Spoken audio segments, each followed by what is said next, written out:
Región Zemplína, okolie Strážskeho, patrí k najviac kontaminovaným oblastiam na svete látkami PCB. 10 ročia výroby týchto látok polychlorovaných bifenylov v chemickom závode Chemko Strážske nechali veľké množstvo toxického odpadu v prostredí. Vítajte pri našom ďalšom dieli ekologického podcastu, v ktorom sa dnes budeme venovať tejto ekologickej záťaži, teda PCB látkam na východnom Slovensku v tzv. Trojuholníku smrti.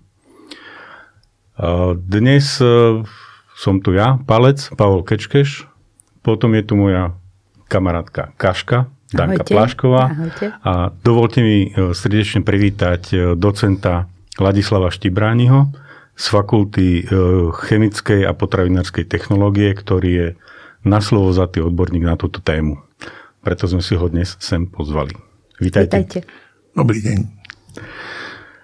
Tak prejdem rovno k veci a položím základnú otázku, pán docent, že o čom sa tu dnes bavíme? Čo sú to tie PCB látky? Ako vznikli? Prečo ich máme ako toxický odpad? Proste niečo o histórii vzniku tejto záťaže. No, tak vrátime sa trochu dozadu, do roku 56, keď sa vláda Československej republiky rozhodla v Strážskom založiť podnik. To bol národný podnik Chemko Strážske, s tým, že vyčlenili tam 2 pozemky. Jeden pozemok bol les, 500 hektárov a druhý pozemok bol 300 hektárov, kde začala na zelenej lúke vyrastať fabrika. Myšlienka postaviť tu zariadenie na chemickú výrobu bola založená na tom, že potrebovala sa vyrábať výbušniny, čiže to bola fabrika, ktorá bola na výbušniny, vyrábali tam hexogén, oktogén, to bolo principiálne zariadenie, ktoré bolo dôležité pre obranu republiky. A druhá vec je, odtedy tá výroba bežala až do niekedy pred 10 rokmi alebo 20 skončila a prestali sa tie látky používať. A toto je vlastne plnivo do protipancierového streliva, hexogén a oktogén. Samozrejme, neskončilo len pri tomto, keďže mali výrobu formaldehídu, tak začali vyrábať lepidlá, na to naviazala výroba kyseliny dusičnej sírovej, na to naviazala výroba takých polosyntetických hnojív. No a v 62. začali syntetizovať polychlorované bifenily. Sú to látky, ktoré vznikajú chloráciou bifenylu.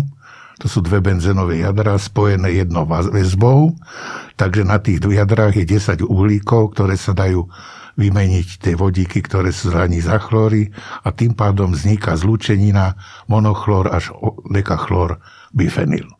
Čiže, ak dovolíte, pre našich posluchačov, ktorí nie sú celkom chemici, PCB je vlastne polychlorovaný bifenyl. Áno, polychlorovaný bifenyl. Veľmi odolná organická látka, ktorá má síce v bojových látkach svoj účel. Nie je to tak? Nie. Nie, je to tak? Nie je to bojová chemická látka.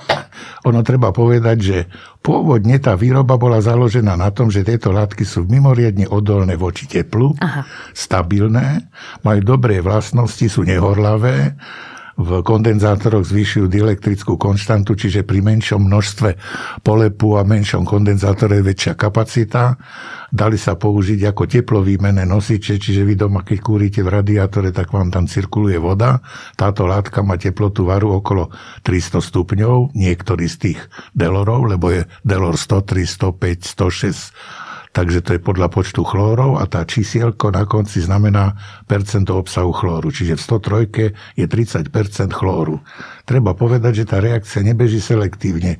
Vzniká tam zmes polychlorovaných bifenylov a podľa spôsobu prípravy oni potom vyrábali menej chlorované, viac chlorované. Tá výroba dlhý čas sa experimentovalo, dokiaľ tú výrobu spustili, ale v roku 1970, keď už na svete bolo známe, že polychlorované bifenyly sú voči životnému prostrediu nepriaznivé, oni nie sú priamo toxické, ale ten akumulačný účinok v tele rastlín a živočíchov znamená, že tá koncentrácia sa zvyšuje, aj keď v okolitom prostredí je vysoká.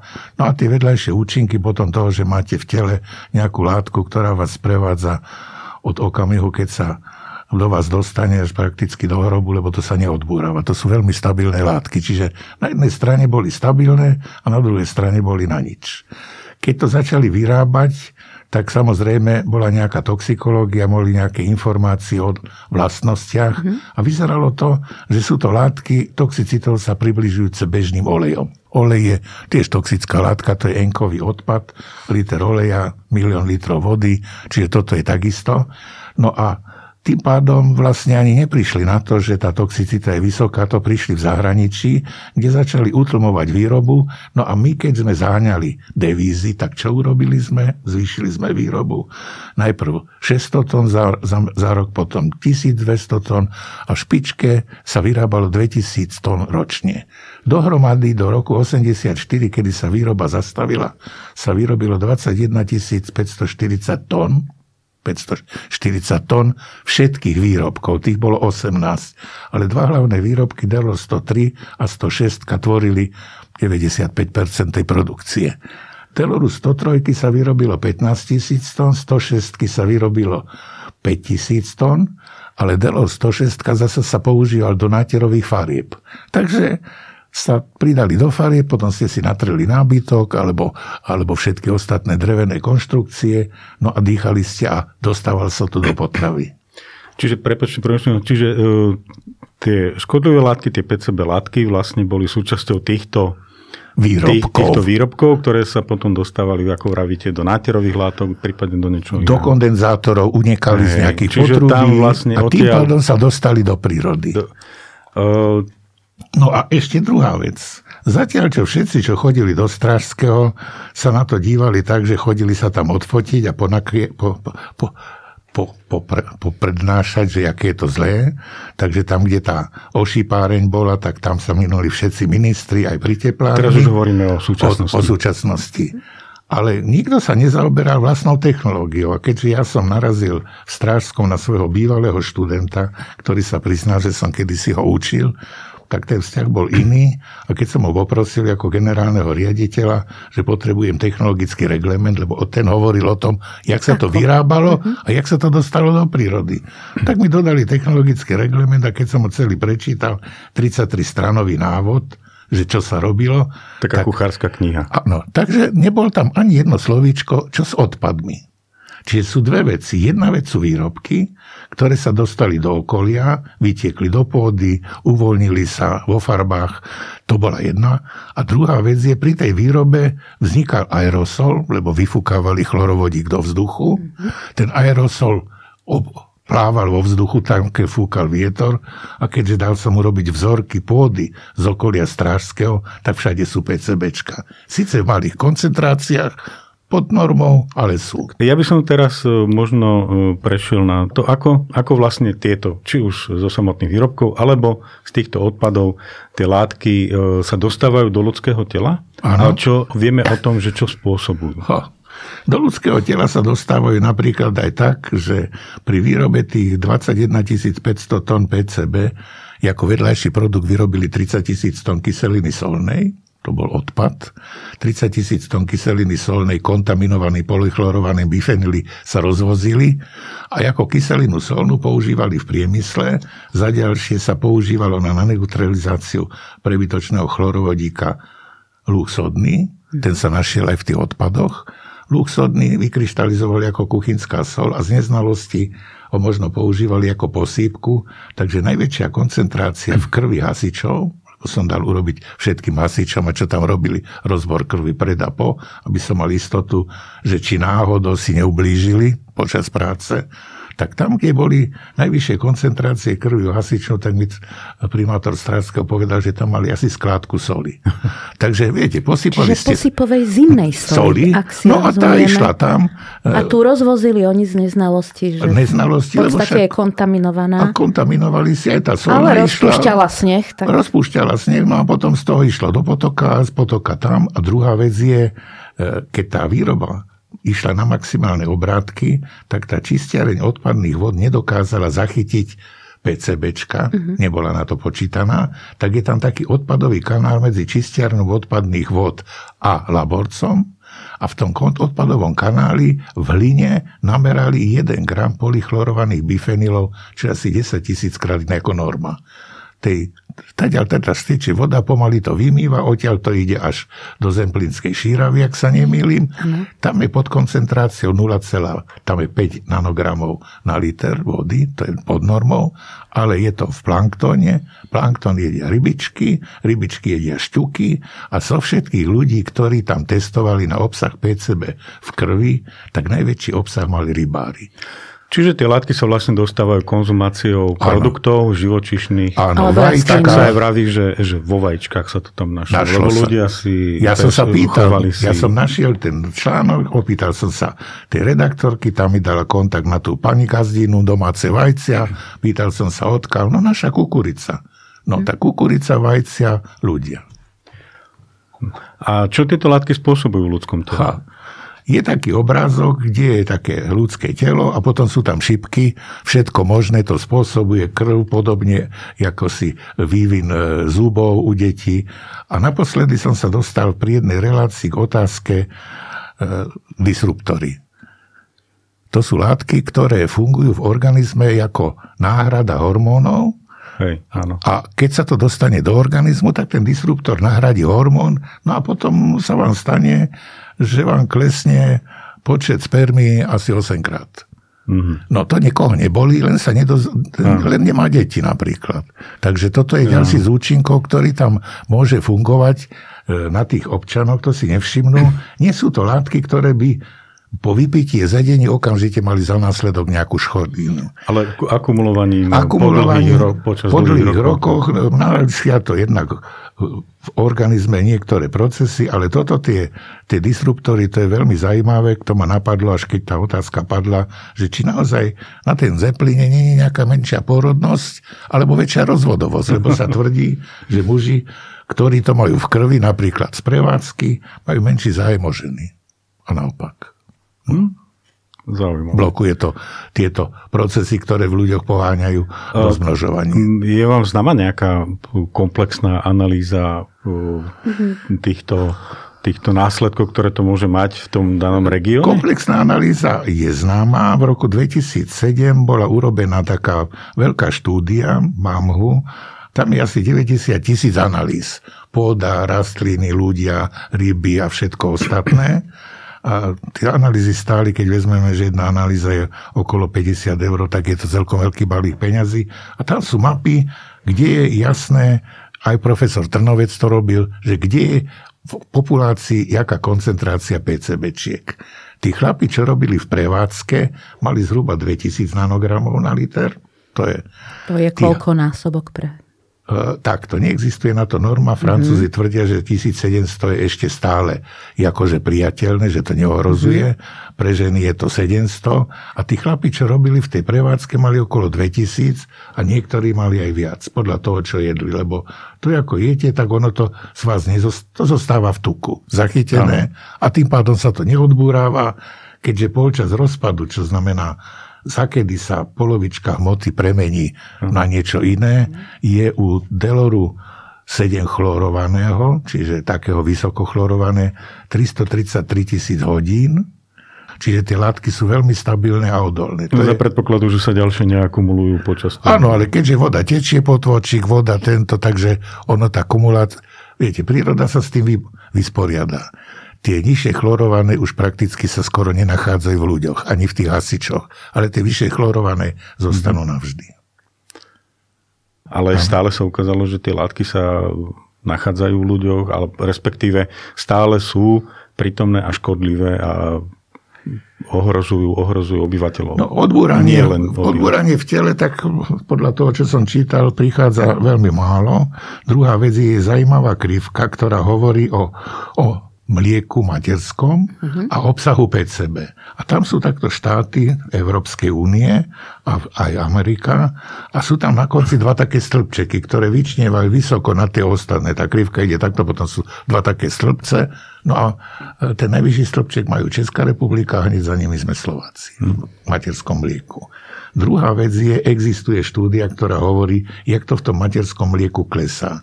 Čiže od okamihu, keď bežala výroba, keď tá kontaminácia bola maximálna, tak ono prestalo sa vyrábať, prestalo sa produkovať do prírody, do okolia, tak to klesá. Ale ten čistiaci mechanizmus je strašne dlhý. Raz sa ma tam pýtali nejakí novinári, že tuto máme, že za koľko rokov, no tak za 500 rokov možno sa to vyčistí, lebo jednak sú tie látky skoro nerozpustné, čiže v 1 metri kubickom DEL 103 ten najrozpustnejší kongener, čiže jedna z tých zlúčenín sa 200 mg rozpustí. A ten najmenej 0,07 mg. Viete, čo je to? To je zlomok zrnka maku do metra kubického. Nadviazal by som na toto, čiže vravíme tu o tom, že tá záťaž, tie látky stále sa niekde nachádzajú. Vravili sme, že je to v okolí Strážskeho na východnom Slovensku. Pôda, rastliny, živočíchy, voda a tak. V médiách neraz sa spomínalo tieto odpady, ktoré boli uskladnené v nejakých súdoch. Tie súdy boli uskladnené v nejakých miestnostiach, v nejakých budovách. Tak. Chcel by som sa týmto vlastne dostať k tomu, že ako túto záťaž odstrániť, aby jednoducho, keď vravíte, že tie látky sú stabilné, nerozpustné, stále sa tam proste nachádzajú. To znamená, že tí ľudia, ktorí sú tam, tak stále ich nejakým spôsobom prijímajú do tela. Tak by som sa chcel vlastne dostať teraz k tomu, že ako sa s týmto vysporiadať a ako ísť ďalej v odstraňovaní týchto nebezpečných látok. Spomínali sme tu, že sú v nejakých tých súdoch. Predpokladám, že vy viete, o čom hovorím. Viete všetko. Tak nám skúste v krátkosti. História je nasledovná. Všetci tam chodili, nariekali nad tým, až potom prišlo tam zasadnutie vlády v roku 2019. Terajší prezident, tedajší predseda vlády vyhlásil mimoriadnu situáciu. Povedal, že ideme to urobiť. To bolo pred voľbami, vyhlásil mimoriadnu situáciu. Vláda zasadla a svojim uznesením prikázala ministrovi životného prostredia a ministrovi vnútra, lebo mimoriadne situácie rieši ministerstvo vnútra, ministerstvo životného prostredia je odborný garant, tak vyhlásila, treba to vyriešiť a povedala, sú 3 bodové zdroje znečistenia. Ošipáreň, to je jedna taká skládka. Jedna budov. Čiže do tej ošipárne oni, keďže nemali dotiahnuť túto technológiu, tak odpady, ktoré vznikali pri výrobe, tam ukladali s tým, že raz možno to urobíme.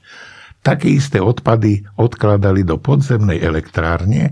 V Strážskom je vybudovaná v jednom vrchu podzemná elektráreň, ktorá mala slúžiť v prípade bombardovania a zrušenia elektrárne, ktorá bola v centre, tak tá podzemná elektráreň má plochu 28 000 m2, 1 meter hrubé armované steny a hore v poslednej časti tej strechy, to je strecha, ona je schovaná pod zemou, na tom sú stromy, je 5000 sudov destilačných zvyškov.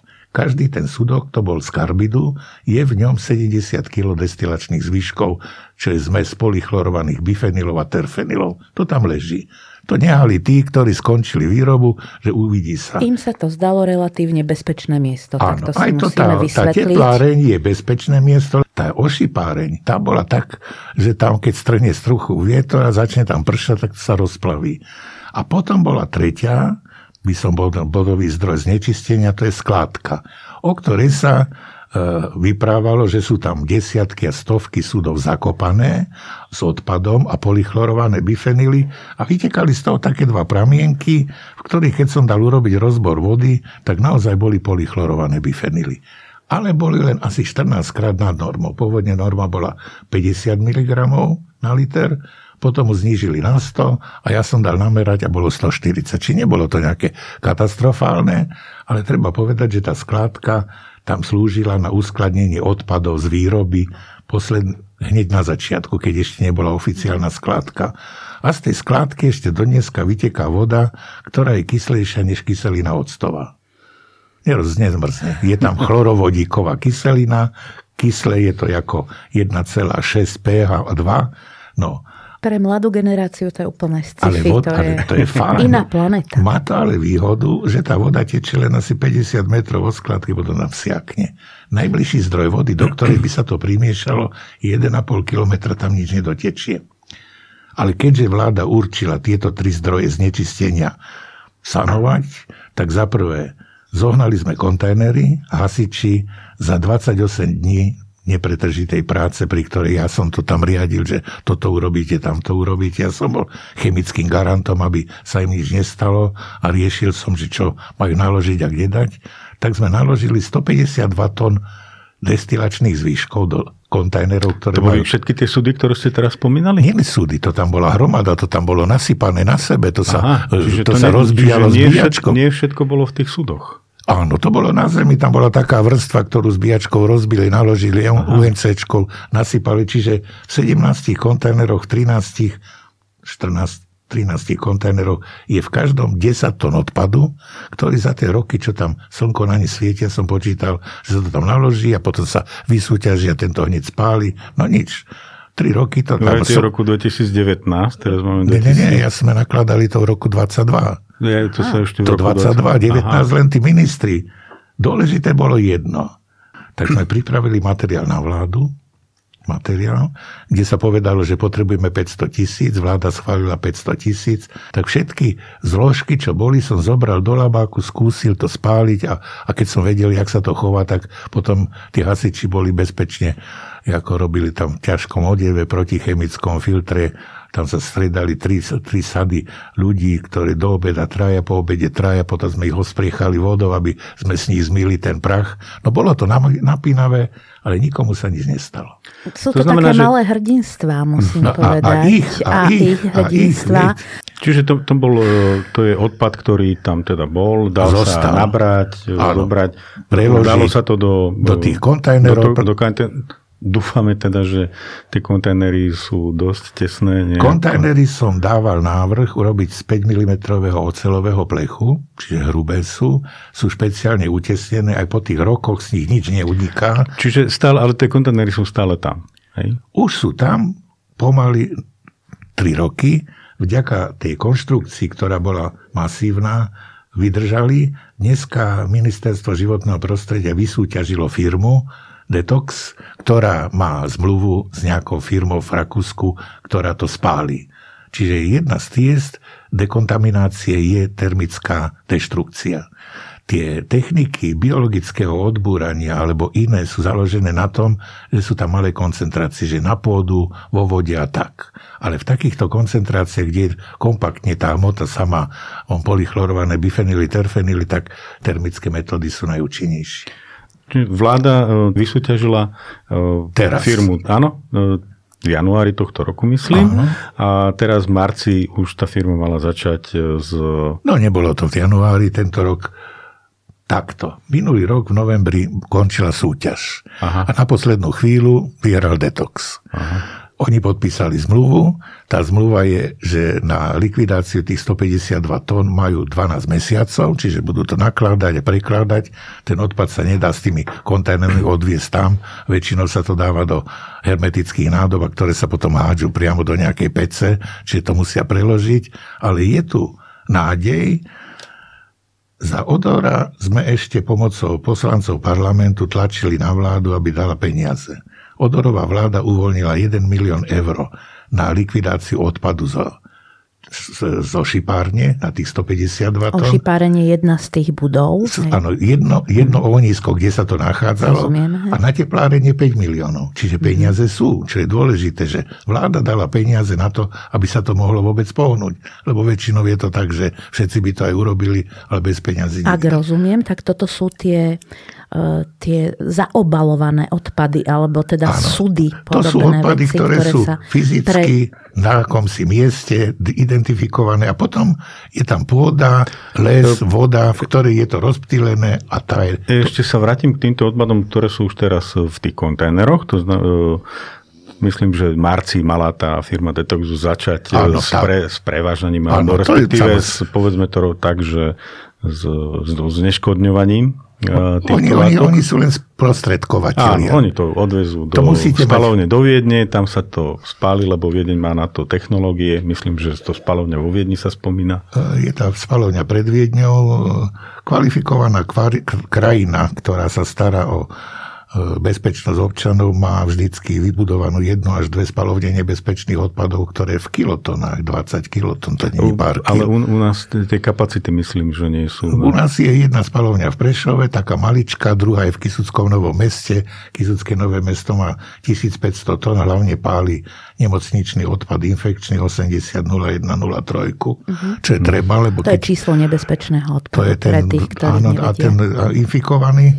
A tí tak 95% majú kapacitu, a potom tá spalovňa v Prešove, to je iná spalovňa, ktorá páli skoro všetko možné, ale výkony sú 300 kg za deň.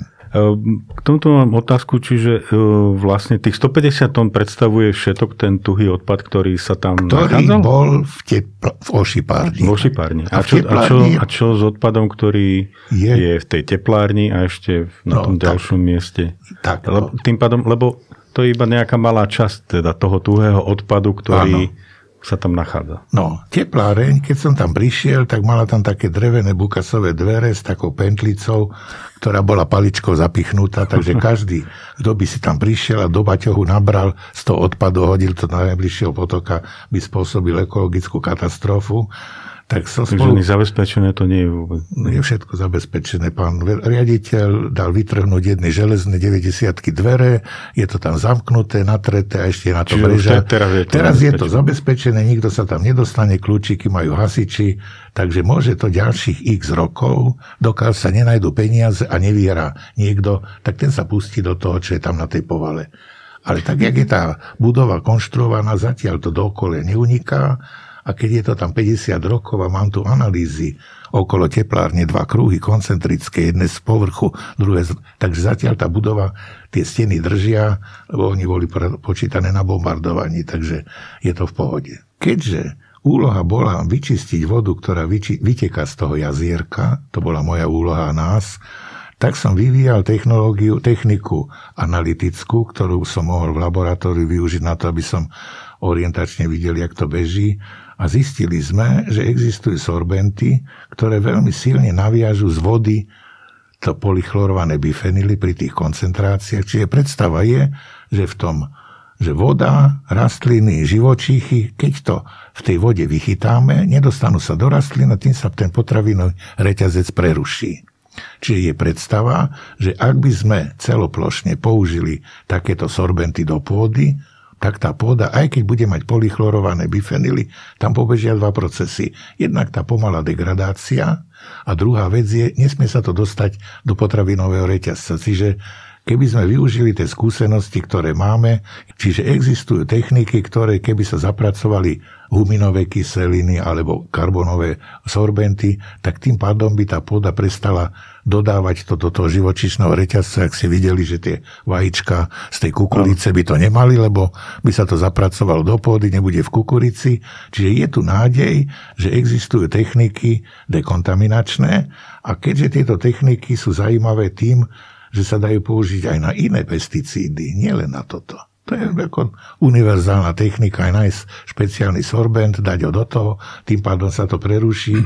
Čiže tu je ešte možnosť, že spoluprácou výskumákov, školy a ľudí vieme pripraviť techniky, ktoré by odstránili kontaminanty aj iného typu z pôdy. Dneska je množstvo pôdy nasýtené pesticídmi, ktoré tam trčia a ktoré pomaly sa dostávajú aj do ľudí. Takže je tu otázka, čo ďalej. Pán Čibrani, to znamená, že pre našich poslucháčov, ktorí zase... Je cesta, vývoj pokračuje. Áno, nezastavil sa. A vedecká cesta je tá správna. Mal by som ešte otázku, lebo tiež som sa niekde dočítal o sedimentoch, respektíve kontaminácii a sedimentoch v Laborci. Že v samotnej rieke Laborec, ako vravíte, tak voda tečie, vyplavuje sa. Hlina, brehy. Je nejaký spôsob, ako toto zneškodiť? Pretože tie látky, ktoré sa tam nachádzajú, tak oni sa stále z tých sedimentov môžu uvoľňovať. Rovnako je to aj z zemplínskej šírave. Tak, a ono to potom tečie do šíravy a tým pádom sa doplne. Klesne voda a všetky tie sedimenty, ktoré sú na dne, ktoré sa zrazu ukážu, vysušia sa, zafúka vietor, to znamená, že sa vlastne zase to, čo bolo nejak možno v úvodzovkách pochované pod vodou alebo v tých sedimentoch alebo na dne. Tá pôda, ktorá je obtekaná čerstvou dobrou vodou, že sa nasycuje tými pesticídmi. Ako vyriešiť tento problém? Týchto sedimentov v samotnom Laborci a v Šírave? Existuje jedna štúdia docenta Číka, ktorú robil na objednávku, to bol projekt, ten má asi 130 strán, tam sú všetky techniky dekontaminácie na PCBčka. Sú tam také metódy ako kvapalný amoniak a draslík a sodík, ale potom sú tam popisované termochemické metódy, kde sa vyťaží pôda, zahreje sa na 800 stupňov Celzia, s nej sa uvoľnia v parách polychlorované bifenily, tie sa potom spália a takto preparovaná pôda sa vráti naspäť. Má to len jednu nevýhodu, $1000 na tonu. A ešte sa vrátim k tomu Laborcu. Myslíte si, že je to reálne, že by sa u nás niečo takéto spravilo? Že by sa tie sedimenty vykopali a zneškodnili? Pretože dalo by sa to urobiť tak. Ja som vyprával s generálnym riaditeľom, oni teraz idú novú čistiareň odpadných vod, lebo tá bola zanedbaná. Tak som povedal minimálne ten kanál. Ten kanál je najviac kontaminovaný. Ten kanál, ktorý je nosičom vlastne PCBčka do Laborca. Tak. A keď sa tie steny, kde obsahujú 1 gram na kilogram hmoty, urobia tak, že urobia tam nie vykopať rúra, betonová rúra, cez ktorú to potečie, voda nebude v kontakte s tou kontaminovanou zeminou. To sa prekryje a je to najlacnejšie riešenie. Dobre, ale stále potom tá zemina, respektíve tie sedimenty... Potom funguje čas, ktorý pomaly to rozkladá, ale nedostáva sa to do okolia, viete. Nemôžete, viete, to... Také ultimatívne riešenia sú výborné, ale musíte mať peniaze a čas. Áno. A čo urobiť, keď peniaze nie sú na úrovni tých obyčajných ľudí, ktorí tam sú a čo nemajú treba zrobiť teraz, v tomto momente? Ako sa vlastne obyvatelia tejto oblasti majú správať, aby sa ďalej, aby sa tie látky v nich neakumulovali, alebo... Jednak je to otázka potravín. Druhá vec je, keby sme dokázali použiť tie dekontaminačné techniky na tú vodu a zapracovali to do pôdy, tak nebudú to vlastne, nedostane sa to do rastlín, živočíchov a do ľudí. A tretia vec je, treba povedať, že tých kongenérov je 209. Všetkých možných kombinácií, chlór tuto, chlór tam, 209. Z tých 209 kongenérov len 3 sú toxické, také vyslovene. Čo by ste obyvateľom tej oblasti vy odporučili, že ako sa dá ďalej správať, lebo mnohí, alebo nevedelo sa o toxicite týchto odpadov, ktoré tam boli roky dozadu, ale teraz sa už vie. Klesá koncentrácia, to nasleduje aj ten obsah v materskom mlieku, že krivka ide dole. Rozbory, ktoré som dal urobiť, ukazujú, že tiež to klesá. Čiže príroda sa bráni, aj keď je to veľmi stabilné. A najlepšia správa je, že tie vysoko chlorované sú najmenej toxické. Čiže 10 000 až 100 000 krát. Druhá vec je, vy sa odtiaľ nemôžete stratiť, keď dokiaľ budete mať tam pôdu, ktorá je kontaminovaná a vy tam budete pestovať čosi. Aj pri nízkych koncentráciách, ktoré tam sú, ten prekoncentračný účinok znamená, že napríklad, keď sa kedysi vyrábalo DDT, pamätáte? To bol prostriedok na muchy a na všetko. A keď to našli v delfínoch v Antarktíde, tak zistili, že to je presne to isté. Dostalo sa to do prírody, látka je veľmi stabilná, voda, rastliny, živočíchy a je to všade. Takže s týmto si poradí čas. A druhá vec je taký návod, že čo urobíme, aby sme to nejedli a nepili, to je ťažko dať, lebo najlepšie by bolo, keby tie potraviny boli vyrábané v nejakom prostredí, kde by to nedostávalo sa tie kontaminanty do vody a tým pádom aj do ľudí. Čiže nie vyrábané na mieste a nie požívané priamo z políčok, ktoré napríklad, keby sa tam vyrábali plodiny, ktoré potom nie sú priamo potravinami, ale by slúžili na niečo iné, tak potom by vlastne znížila sa kontaminácia tých ľudí. No ale ťažko ich presvedčiť, aby nemali paradajky a papriky a redkovky, viete. Čiže ten výskum ukazuje, že istým spôsobom je možné znížiť tú kontamináciu, ten prienik do rastlín. Práve na tom sa teraz pracuje. Ten výskum ukazuje, že niektoré tie sorbenty naozaj znižujú to radikálne, čiže 100-krát klesne koncentrácia, tým pádom ten postup je taký, že chráni tých ľudí nepriamo. Vy nemáte možnosť vykopať všetkú hlinu a vypáliť ju v peci a potom ju vrátiť naspäť, lebo máme to v rukách. Teraz len treba presvedčiť tých... Na toto by som, ako vravíte, že máme to v rukách, ten by som naviazal. Taká hypotetická otázka. Máte všetky peniaze sveta, máte moc, máte všetky prostriedky. No. Čo by ste vy spravili, aby sme sa tejto záťaže zbavili a viete si predstaviť, že v relatívne dohľadnej dobe, že sa jej zbavíme? No, pozrite, keďže ja sa zaoberám environmentálnou technológiami, takýchto záťaží je asi 5. Toto je príklad, že keď sa nájdú politici, ktorí z rôznych dôvodov povedia, poďme do toho, nájdú sa ľudia, ktorí povedia, ideme do toho, nájdú sa hasiči, analytici, ktorí dajú dohromady tím, tak sa to dá urobiť. Toto je príklad, že takáto spolupráca dokáže niečo, čo desiatky rokov tých ľudí ohrozovalo. Asi bolo našim cieľom trošku povedať aj nejaké dobré správy popri všetkých tých katastrofických. Dobrá správa je, že sa to dá, že tu je dobrá vôľa.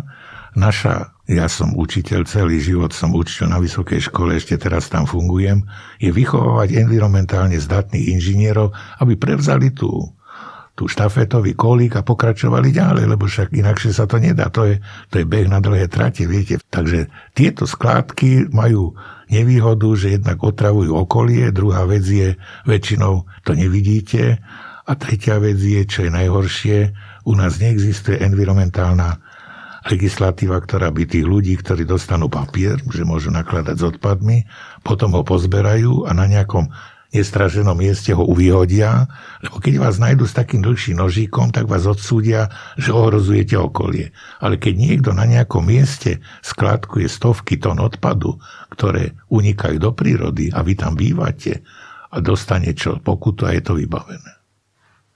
Čiže tu by mala byť tvrdá legislatívna iniciatíva, tvorenie čiernych skládok, ukladanie odpadov tam, kde nemajú, musí byť postrihnuté ako ohrozovanie života občanov, lebo na konci je to ako tak. Ako všeobecné ohrozovanie. Všeobecné ohrozovanie. Viete, keď vás chytia tam s 3 koreňmi Marianky, dostanete 5 rokov, a keď vás prichytia, že ste stovky súdov niekde zabrali peniaze, potom to tam nehali na slnku sa pražiť a to tam vyteká do pôdy, tak nič.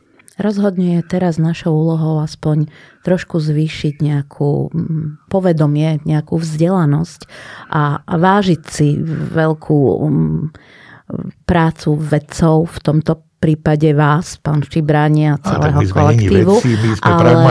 Ale je dôležité, aby to vnímali ľudia, aj keď si myslia, že je to pre nich ťažké a že sa to nedá, aby si povedali, že dá sa. Vôľa je veľmi silný faktor, ktorý mnohokrát urobí veci, o ktorých sú všetci presvedčení, že to nejde.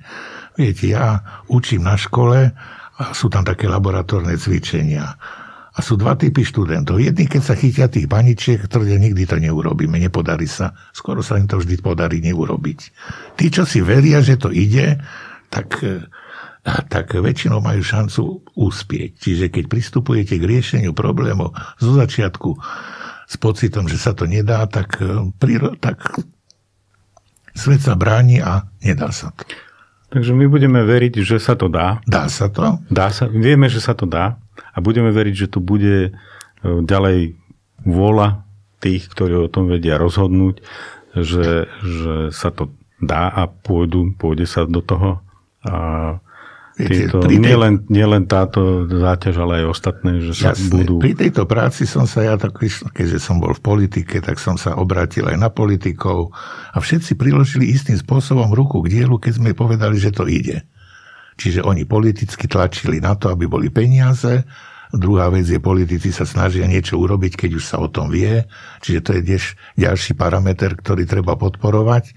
A tretia vec je, ľudia si mnohokrát zdravie nevážia až do okamihu, keď potom v nemocnici čakajú v rade, aby ich prijali na jakúsi operáciu alebo čosi takéto. Zdravie si nikto neváži. A druhá vec je, žijeme v obrovskom strese a otázka je, že či ten stres je nebezpečnejší než tie polychlorované bifenily v tej vode. Jedno s druhým súvisí. Toho sme už zašli až do psychologickej roviny. Je to určite tak. Veľmi rád by som poďakoval docentovi Štibránimu, ktorý tu bol dnes s nami a vojedol nás do väčšej hĺbky v problematike polychlorovaných bifenylov. Ďakujem vám za pozornosť, naši diváci, poslucháčky. V neposlednom rade ďakujem Kaške za dnešnú účasť a veľmi rád by som vás pozval na ďalší diel nášho podcastu, ktorý názov je taký trošku kryptografický My o vlku a príroda za dverami. Takže nechajte sa prekvapiť, o čom tento diel bude a prajem vám ešte pekný zvyšok dňa. Ďakujeme pekne. Ďakujem. Ďakujeme.